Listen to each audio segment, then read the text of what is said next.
Now this was a video I wanted to do for a while, but wasn't sure how to go through with it. In fact, I still don't know how to do it, but let's give it a shot anyways. Now there's a difference between a lolcow and an e-punching bag. I mean, they're both very similar, but usually lolcows get mocked till they disappear, gain some celebrity status, or just make major changes in their life.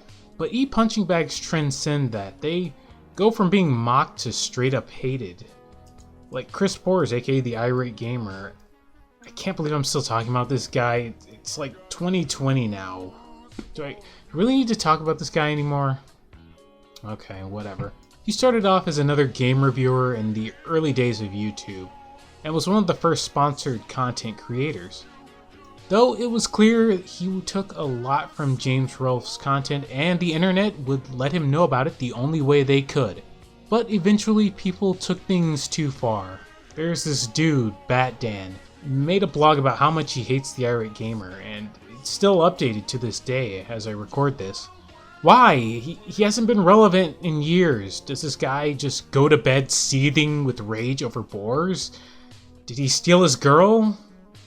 When your hatred stews for over a decade, that's when you need to let things go. That's when you need to just turn off the computer, get up, and just contemplate for a bit, just like a couple minutes. I guess another more positive example would have to be Mr. Inner.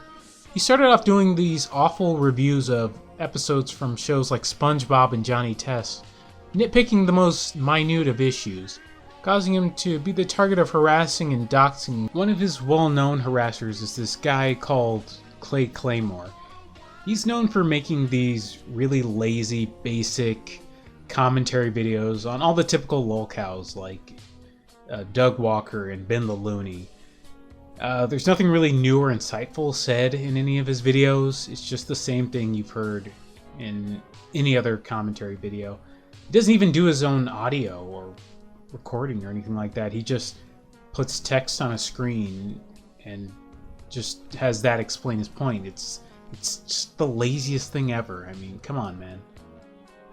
He hasn't really went after Inner in a couple of years, so I don't know. I felt kind of pointless to bring him up, but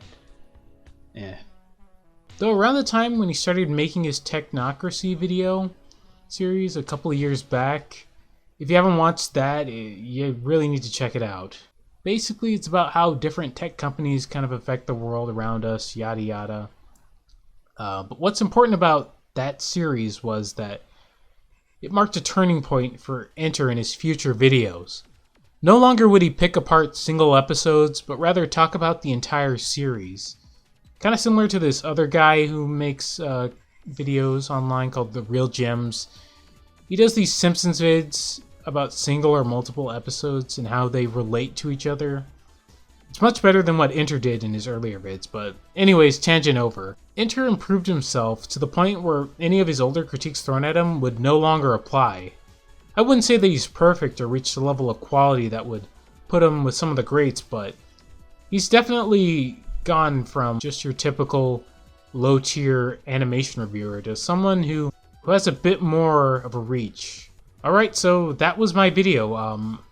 I could have talked more about some of the more recent internet redemption stories like ProJared and Mumkey Jones, but I wanted to keep things simple, short, and go over some of the most well-known cases. So what should you take from this video? Well, time changes people, so instead of holding on to grudges, we should face the uncertainty of moving forward, rather than stagnation. Not the most original thing in the world, but something that the change of the decade has kind of got me thinking about. Anyways, I'll see you guys later, hopefully with another episode of Variety Pack, or maybe something completely different. Anyways, till next time.